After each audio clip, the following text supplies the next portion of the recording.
Doctor plus viewers அனைவருக்கும் வணக்கம். நான் டாக்டர் நித்யா, சித்த மருத்துவர். நம்ம உடல்ல முக்கியமான ஒரு உறுப்பு அப்படின்னு சொன்னா கல்லீரல். கல்லீரல் பலப்படுவதற்கு நம்ம நிறைய மூலிகைகளை நம்ம சாப்பிட்டுட்டு இருக்கோம். அந்த மாதிரி பார்க்கும்போது அந்த மூலிகைகள் அப்படின்னு சொல்ற இந்த விஷயம் பொதுவாக நம்ம உடல்ல பாதுகாக்கிறதுக்கு தான் சித்தர்கள் நமக்கு சொல்லியிருக்காங்க. இப்போ இன்றைய காலகட்டத்துல இந்த கல்லீரல் பலப்படணும் அப்படின்னா நிறைய வழிமுறைகள் இருக்கு. இந்த கல்லீரலை பலப்படுத்துவதற்கான வழிமுறைகள் ஏகப்பட்டது இருக்கு. அதுலயும் முக்கியமான மூலிகைகள் அப்படின்னு சொல்லிட்டு பார்க்கும்போது இந்த மூலிகையை இந்த மாதிரி பயன்படுத்தினா நமக்கு நல்ல பலன் கிடைக்கும் அப்படின்னு சொல்லலாம். இந்த மெடிசனை நம்ம எதற்கெல்லாம் பயன்படுத்தலாம் அப்படின்னு பார்த்தோம்னா ஃபேட்டி லிவர். இந்த ஃபேட்டி லிவர் அப்படின்ற பிரச்சனை தான் இன்றைக்கு நிறைய பேருக்கு. இந்த ஃபேட்டி லிவர் இருக்குன்னா நமக்கு சிம்டம்ஸ் எந்த மாதிரியாக எல்லாமே தெரிய ஆரம்பிக்கும். வலது பக்கம் வயிறு பகுதியில ஒரு வலியானது தெரிஞ்சுக்கிட்டே இருக்கும். வலது பக்கம் வயிறு பகுதியில வலி தெரிய ஆரம்பிக்கும்.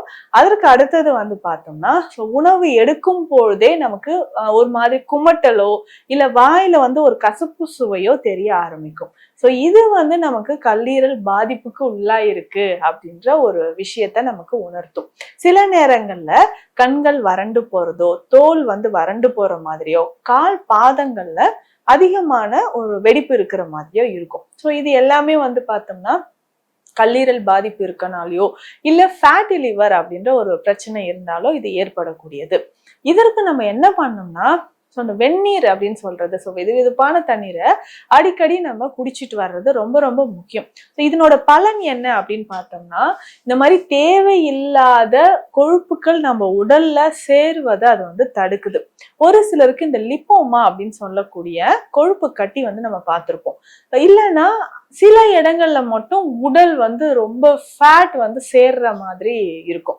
அங்கங்க நமக்கு ஃபேட் சேருதுன்னா நமக்கு என்ன ஆகும், அது கரைஞ்சி வெளியில வர்றதுக்கு ரெண்டு வழி. ஒண்ணு, உணவு முறை நம்ம கரெக்டா சாப்பிட்டு டயட்ல இருந்து அந்த ஃபேட்டை கரைக்கணும். இன்னொன்னு, நமக்கு உடற்பயிற்சி முறைகள் ரொம்ப ரொம்ப அவசியம்.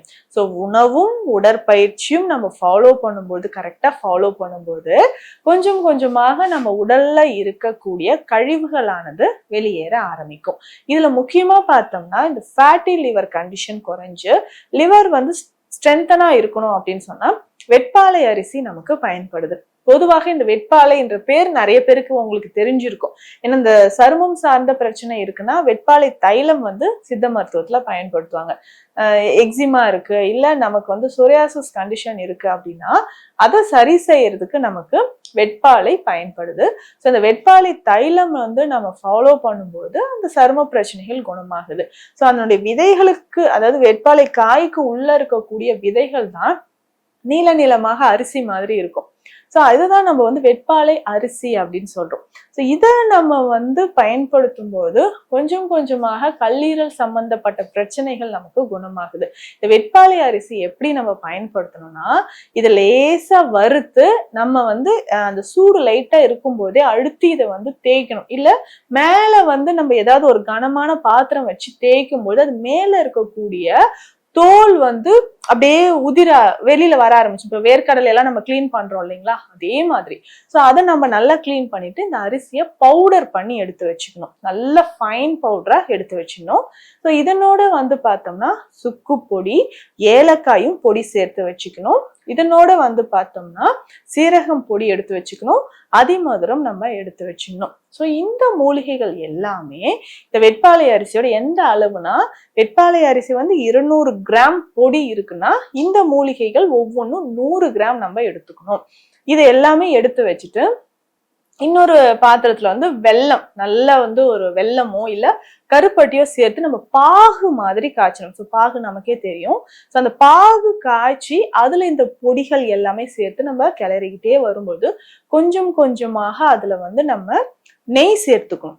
நெய் சேர்த்து நம்ம கிளறிக்கிட்டே வரும்போது இதுதான் லேகியம் அப்படின்னு சொல்றோம். நம்ம வீடுகள்லாம் இந்த மாதிரி நிறைய சேர்ந்திருப்போம். பலகாரங்கள்லாம் வீட்டுல செய்யும்போது இந்த மாதிரி மருந்துகளும் சரி, இனிப்பு வகைகளும் சேர்ந்திருப்போம். அதே மாதிரிதான் நெய் சேர்த்து அந்த பாகோட இந்த மருந்து நல்லா கலந்து எடுத்து வச்சுட்டு இந்த மருந்தை நம்ம 5 கிராம் தினம்தோறும் ஒரு வேளை நம்ம சாப்பிட்டுக்கிட்டே வரணும். ஸோ தினம்தோறும் 5 கிராம் அளவுக்கு இதை சாப்பிடும்போது உடல்ல அதிகமான பலன்கள் நமக்கு கிடைக்கும். என்னென்ன பலன்கள் கிடைக்குது அப்படின்னு பார்த்தோம்னா, முக்கியமா இது ஃபேட்டி லிவர் சம்பந்தப்பட்ட பிரச்சனைகளுக்கு இது ரொம்ப முக்கியமானது அப்படின்னு சொல்லலாம். ஸோ லிவர் சம்பந்தப்பட்ட பிரச்சனைகள் சரி செய்யறதுக்கு நமக்கு இது பயன்படுது. முக்கியமாக இது நமக்கு பயன்படுது. அதற்கு அடுத்தது பார்த்தோம்னா, இந்த ஃபேட்டி லிவர் இருக்குன்னா இதை சரி செய்யறதுக்கு நம்ம தினம்தோறுமே கொஞ்சமா கரிசலாங்கண்ணி கீரை அல்லது பொன்னாங்கண்ணி கீரையை நம்ம சமைத்து சாப்பிட்டுட்டு வரணும். இல்லைன்னா கரிசலாங்கண்ணி பொடியை தேனோடு கலந்து சாப்பிடும்போது கல்லீரல் சம்பந்தப்பட்ட பிரச்சனைகள் நமக்கு குணமாக ஆரம்பிக்குது. ஸோ முக்கியமாக இந்த ஃபேட்டி லிவர் கரையிறதுக்கு இந்த வழிமுறை நான் சொல்லியிருக்கேன். இதனோடு நத்தைச்சூரி கஷாயமும் நம்ம பயன்படுத்தலாம். ஸோ லிவர் டாக்ஸின்ஸ் வெளியேறதுக்கும் நம்ம உடல்ல கழிவுகள் வெளியேறதுக்கும் நத்தைச்சூரி கஷாயம் நம்ம பயன்படுத்தலாம். தொடர்ந்து இந்த நத்தைச்சூரி கஷாயம் நம்ம பயன்படுத்தும் போது கல்லீரல்ல இருக்கக்கூடிய டாக்ஸின்ஸ் மறைய ஆரம்பிக்கும். ஸோ லிவர்ல இருக்கக்கூடிய அந்த ஃபேட் கரைஞ்சி இந்த ஃபேட்டி லிவர் அப்படின்ற ப்ராப்ளமும் கரையும்.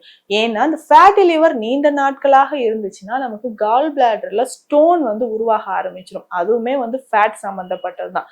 ஸோ இந்த கால் பிளாடர் பித்தப்பை கற்கள் வராமல் இருக்கணும்னா ஆரம்பத்திலே இந்த ஃபேட்டி லிவர் ப்ராப்ளத்தை நம்ம கிளியர் பண்ணும்போது கொஞ்சம் கொஞ்சமாக நமக்கு இந்த லிவர் பிரச்சனையிலிருந்து விடுபட்டு ஆரோக்கியமாக வாழ முடியும். ஸோ இந்த பதிவு உங்களுக்கு பயனுள்ளதாக இருக்கும்னு நினைக்கிறேன். மீண்டும் அடுத்த பதிவில் சந்திக்கலாம். நன்றி.